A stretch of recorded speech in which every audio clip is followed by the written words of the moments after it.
I want to make a response to a video made by a Seventh-day Adventist member. The name of the video is the Amalgamation of Man and Beast. And in this video, this person is trying to, as other apologists for Seventh-day Adventists do, they're trying to interpret the writings of Ellen White.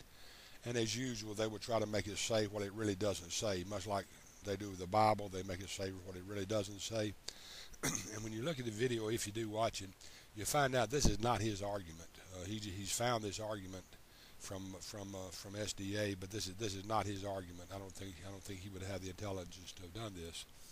But anyway, there's two statements I want to zero in on that Ellen White made in Spiritual Gifts, and show you that she exactly meant that animals and men had sexual relations together. One of these statements in Spiritual Gifts, Volume 3, is this, and I quote, "But if there was one sin above another which called for the destruction of the race by the flood, it was the basic crime of amalgamation of man and beast, which defaced the image of God and caused confusion everywhere. God purposed to destroy by a flood that powerful, long-lived race that had corrupted their ways before him." Now, I want you to look in here and see this statement, first of all, to show that she was talking about animals and man having sex. And zero in on the part there where it says, the one crime of man and beast which defaced the image of God. Now then, if two animals have a relationship and have an animal, how does that deface the image of God? It doesn't, does it? Or if two different races of people have relationship that results in a child, they've had a human being, how does that deface the image of God? Okay, see what I'm talking about? How does two animals having another animal deface the image of God? How do two human beings, regardless of what race they are, having another human being, how does that deface the image of God whatsoever?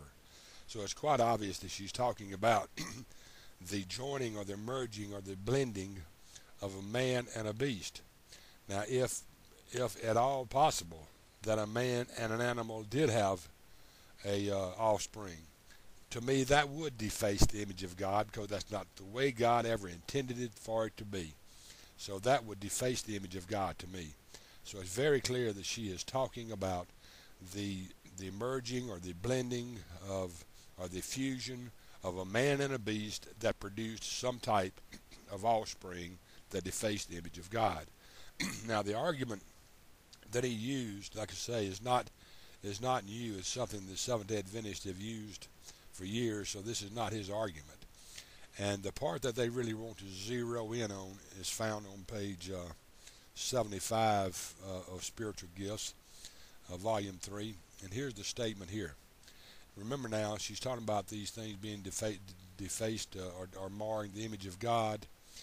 Every species of animal which God has created was preserved in the ark. The confused species which God did not create were the results of amalgamation, which were destroyed by the flood. Now listen to this. She's saying it happened before the flood. Now she's again saying it happened after the flood. And I quote from this part. And I quote, "Since the flood there has been an amalgamation of man and beast, as may be seen in the almost endless variety of species of animals and in certain races of people." Okay, now then, what they want to zero in on is the word "and." It's like nothing else matters that she said. It's just the word "and." Here's what they want to say in their feeble attempt to get away from this. And you can tell they're writing to an SDA audience, because intelligent people just see right through this. Here where it says, "Since the flood there has been an amalgamation of man and beast," what they want to say, now did she really mean man with beast, or did she mean man and beast? Well, the whole sentence is cleared up by the word amalgamation. It doesn't matter if she had dooley-boo there where the word "and" is. The whole thing is cleared up by the word amalgamation, and they just do not have the intelligence to figure this out. Amalgamation means a fusion between two different things. Okay, it is a merger, a mixture, a blend. And you could use any one of those words there. Since the flood, there has been a merger of man and beast. There has been a blend of man and beast. There has been a fusion of man and beast. And that's exactly what the word amalgamation means. Let's say it would be very easy to read in there. Since the flood, there has been a merger, or a blend of man and beast, the crossing between a man and a beast that has produced endless variety of species and in certain races of men.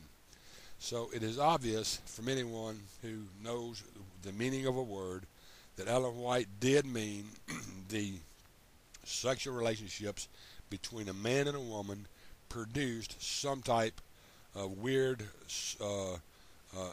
varieties of species and in certain races of men. Now, it's totally irrelevant to me whether she's right or wrong here. It had nothing to me to do theologically anyway. But the fact is that they want to try to interpret the writings of Ellen White. They want to try to say what she means that they say. But what if they're wrong about what she means that they say? Or what if they're wrong about what they meant that she said?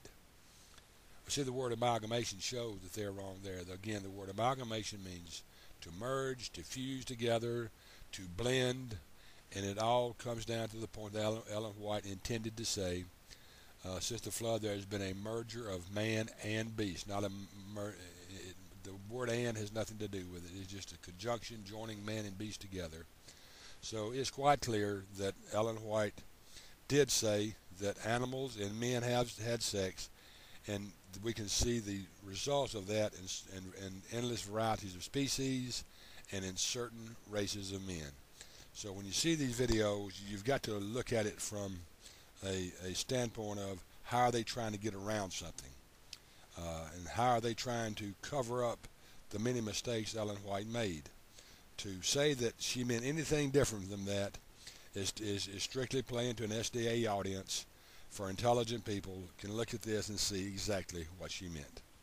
Until next time, this has been Golly saying, God bless.